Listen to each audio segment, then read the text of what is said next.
Fangirl. Sarap kaya maging fangirl. May tawanan, kiligan, iyakan, at syempre may hirap. Kasi gagawin mo lahat, effort, sacrifice, love, para mapansin niya lang. Pero minsan, yung effort mong yun, sayang. Kasi di ka napapansin. Pero never give up pa rin, di ba? Minsan pa nga, pag super inggit ka dun sa napansin, nagdadrama ka pa. Fangirl nga eh. Tapos, gagawa ka ng maraming account sa Twitter. Pag tweet limit na yung isa naman. Lagi kang online, maging updated ka lang. Pag nagkasakit yung idol mo, parang gusto mo siyang puntahan. Pag may GT sila, di pinayagan or malayo, gagawa pa rin ng paraan, di ba? Tapos, nagsiselos ka sa kapwa fan mo na close sa kanya.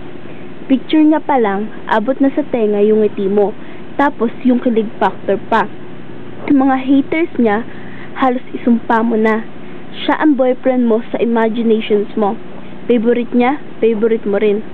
Pero kahit ganon, di ka niya pinapapansin, love mo pa rin siya. Andyan ka to support them or him.